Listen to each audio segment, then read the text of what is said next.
नमस्कार दोस्तों, कैसे हैं आप लोग? कमेंट करके बताइएगा जरूर। तो चलिए चलते हैं समसामयिक मुद्दों के अनूठे सफर की ओर, जिससे यूपीएससी, यूपीपीसीएस, यूपीआरओ, एआरओ, एसएससी आदि अनेक एमसीक्यूज आधारित वनडे एग्जाम्स की मंजिल और करीब हो सके। चलते हैं और बात करते हैं विश्व रेड क्रॉस दिवस के विषय में। विश्व रेड क्रॉस दिवस प्रतिवर्ष 8 मई को मनाया जाता है। यह दिवस रेड क्रॉस के संस्थापक जीन हेनरी ड्यूनेंट के जन्मदिन के उपलक्ष्य में मनाया जाता है। जीन हेनरी ड्यूनेंट का जन्म स्विट्जरलैंड में हुआ था और इन्होंने 1863 में international committee of the red cross की स्थापना की थी। इनके विषय में एक खास बात और है कि इन्हें 1901 में पहला नोबेल पीस प्राइज दिया गया था और इस प्राइज को इन्होंने फ्रेडरिक पासे के साथ संयुक्त रूप से साझा किया था। रेड क्रॉस के विषय में अगर बात किया जाए तो रेड क्रॉस एक एनजीओ है, नॉन गवर्नमेंटल ऑर्गेनाइजेशन है, जिसका मुख्यालय स्विट्जरलैंड के जिनेवा में स्थापित है। इस संस्था को भी 1917, 1944 और 1963 के नोबेल पीस प्राइज से सम्मानित किया गया था। इस संस्था का मुख्य कार्य है युद्धरत क्षेत्रों में मानवीय जिंदगी व सेहत को बचाना। अक्सर ऐसे क्षेत्र जो युद्ध से जूझ रहे हैं, वहाँ पर रेड क्रॉस अपनी सेवाएं देता है और मानवीय जिंदगी व सेहत को बचाने की भरपूर कोशिश करता है। हमारा दूसरा टॉपिक है अरोका ब्रिज। अभी हाल ही में दुनिया के सबसे लंबे पेडेस्ट्रियन सस्पेंशन ब्रिज का अनावरण पोर्तुगल के अरोका जियो पार्क में किया गया है। अरोका ब्रिज पैवा नदी के ऊपर बनाया गया है, जो 1700 फुट लंबा है तथा पैवा रिवर के तल से इसकी ऊंचाई 574 फीट है। आप ये इस इमेज में भी देख सकते हैं, नीचे ये पैवा नदी बह रही है और इस पैवा नदी के ऊपर यहाँ से यहाँ तक अरोका ब्रिज का निर्माण किया गया है और इस ब्रिज के निर्माण का मुख्य मकसद अरोका जियो पार्क में टूरिस्ट की संख्या बढ़ाना है। आगे हम लोग बात कर लेते हैं पुर्तगाल के विषय में। पुर्तगाल यूरोप में बसा हुआ एक देश है और ख़ास बात ये कि आइबेरियन पेनिसुला पर बसा हुआ एक देश है। आइबेरियन पेनिसुला यूरोप का दूसरा सबसे बड़ा पेनिसुला है। यहाँ का सबसे बड़ा पेनिसुला यूरोप का स्कैंडिनेवियन पेनिसुला है। आइबेरियन पेनिसुला की अगर आप बात करें तो इसके प्रमुख देश स्पेन, पुर्तगाल, अंडोरा, एक बहुत छोटा सा देश यहाँ पे है अंडोरा, और दक्षिणी फ्रांस का कुछ हिस्सा भी इसी के तहत आता है। इसके साथ ही साथ ब्रिटेन का एक हिस्सा जिसे जिब्राल्टर कहा जाता है, वो भी यहाँ पर अवस्थित है। दोस्तों, यहाँ 2 पर्वत आपको याद रखने हैं, एग्जाम्स में पूछा जाता है। एक पर्वत श्रेणी इसके उत्तर में है, यहाँ पे अवस्थित है। इस जगह पे इस पर्वत श्रेणी को कहते हैं कैंटाब्रियन, आपका यहाँ पर अवस्थित है। और दूसरा पर्वत श्रेणी जो है वो यहाँ पर अवस्थित है। यहाँ इस पर्वत श्रेणी को कहते हैं पायरेनीज। पायरेनीज पर्वत की खासियत ये है कि ये फ्रांस और स्पेन के बीच में बॉर्डर का काम करता है। अंडोरा देश भी इन्हीं पहाड़ियों में अवस्थित है। तो यहाँ 2 नदियाँ हमारे लिए उपयोगी हैं जो हमारे परीक्षा में कहीं भी पूछी जा सकती हैं। पहली नदी है इब्रो नदी, जो स्पेन में बहती है और भूमध्य सागर में आके गिर जाती है। दूसरी नदी दोस्तों है यहाँ की टैगस नदी है। टैगस नदी जो कि स्पेन से निकलती है और पुर्तगाल की राजधानी लिस्बन होते हुए अंध महासागर में गिर जाती है।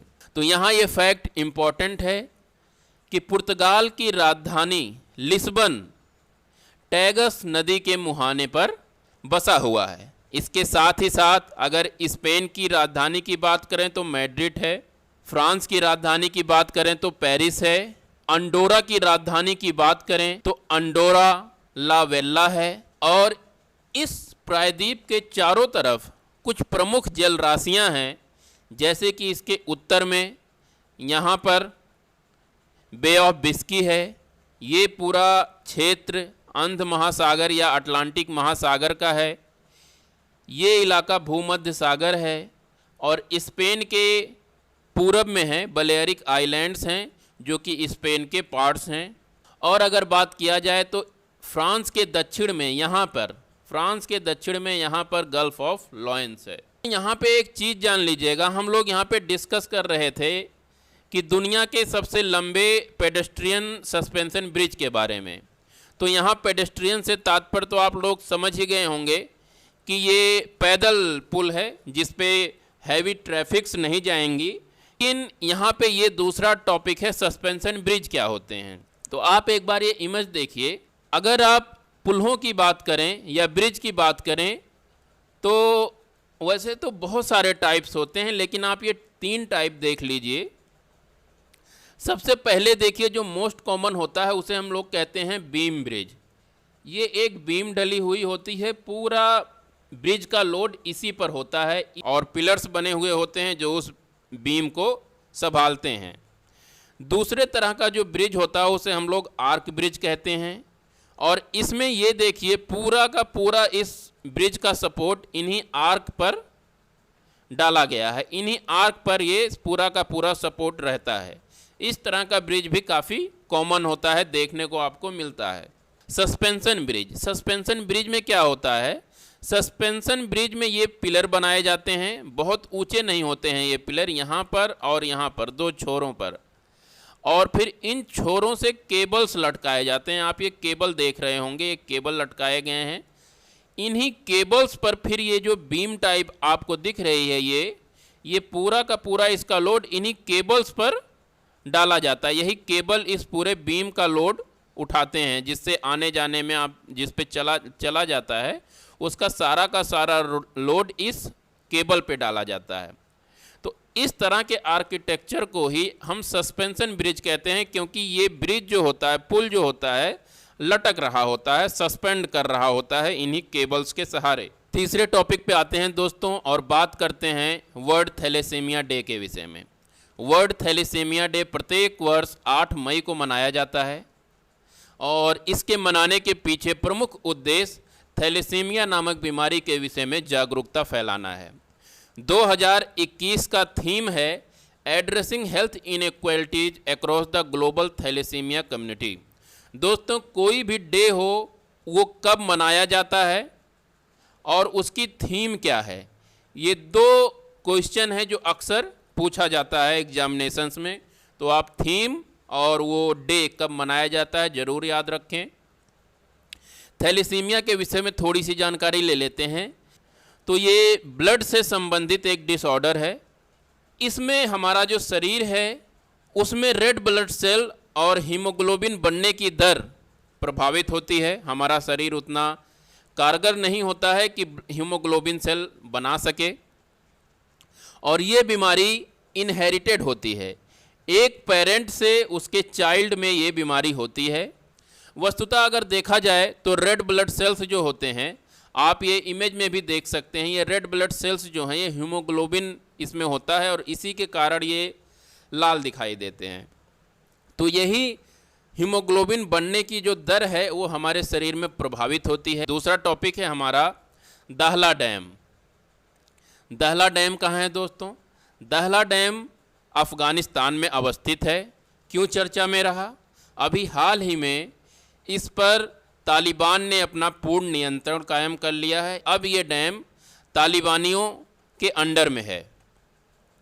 इस डैम को अरघन दाब डैम भी कहते हैं क्योंकि ये अरघन दाब नदी के ऊपर अवस्थित है। आप ये मैप देख सकते हैं अफ़गानिस्तान का और यहाँ पे दाहला डैम है जो कि कंधार के काफ़ी निकट है। ये दाहला डैम है, कंधार के काफ़ी निकट है। अफ़गानिस्तान की अगर बात करें तो यहाँ की राजधानी काबुल है और ये एक लैंडलॉक्ड कंट्री है। लैंडलॉक्ड कंट्री एक ऐसे क्षेत्र को कहा जाता है, एक ऐसे देश को कहा जाता है जिससे समुद्र में जाने के लिए परिवहन की सुविधा उपलब्ध ना हो। यहीं पर देख लेते हैं कि अफ़गानिस्तान के बॉर्डर किन किन देशों से मिलते हैं। इसके लिए दोस्तों आप एक कोड याद रख सकते हैं, बिट्टू, BITTU, बिट्टू PC। ये कोड आप याद रख सकते हैं। B से है भारत, I से है ईरान, T से है तुर्कमेनिस्तान जो कि आपका यहाँ पे है, दूसरे T से है तजिकिस्तान, U से है उज़्बेकिस्तान, P से है पाकिस्तान और C से है चाइना। ये पोर्शन आप जो यहाँ पे देख रहे हैं, थोड़ा सा ये चाइना यहाँ से मिलता है, यहीं का इसका थोड़ा सा ये पोर्शन भारत से भी मिलता है। लेकिन इस समय पर ये पूरा का पूरा इलाका पाकिस्तान के अधिकार क्षेत्र में है, पाकिस्तान ने इस पर कब्जा कर रखा है। एक दूसरी बात है अफ़गानिस्तान के बारे में कि ये अफ़गानिस्तान, ईरान और पाकिस्तान का एरिया गोल्डन क्रिसेंट के नाम से जाना जाता है। इसके जो पहाड़ी इलाके हैं, इन तीनों देशों के किनारे किनारे बसे ये इलाके, अर्धचंद्राकार इलाका आपको दिख रहा होगा। यहाँ पे ये अफ़गानिस्तान है, यहाँ पे इलाका मैप में पूरा नहीं दिख रहा, ये इलाका आपका ईरान का है और ये इलाका पाकिस्तान का है। ये किनारे किनारे बॉर्डर का जो इनका इलाका है ये माउंटेनस इलाका है, पहाड़ी इलाका है। और ये जो अर्धचंद्राकार से बनता है ये दुनिया का सबसे बड़ा अवैध अफ़ीम उत्पादक क्षेत्र है। यहाँ पे अवैध अफ़ीम का उत्पादन किया जाता है और इस पूरे क्षेत्र को गोल्डन क्रिसेंट के नाम से जाना जाता है। अक्सर ये क्वेश्चन पूछता है कि गोल्डन क्रिसेंट में कौन कौन से देश अवस्थित हैं, तो आपको याद रखना होगा पाई, PAI, पाकिस्तान, अफ़गानिस्तान और ईरान, ये आपके गोल्डन क्रिसेंट में अवस्थित हैं। उम्मीद करता हूं दोस्तों आप लोगों को वीडियोज़ पसंद आ रहे होंगे, अच्छे लग रहे होंगे। आगे अब कल मिलते हैं। आज के लिए आपने अपना समय दिया, उसके लिए बहुत बहुत धन्यवाद। जाते जाते बस यही कहेंगे, पढ़ते रहिए, खुश रहिए, अच्छे से अपना और दूसरों का ख्याल रखिए। जय हिंद, धन्यवाद, जिंदाबाद।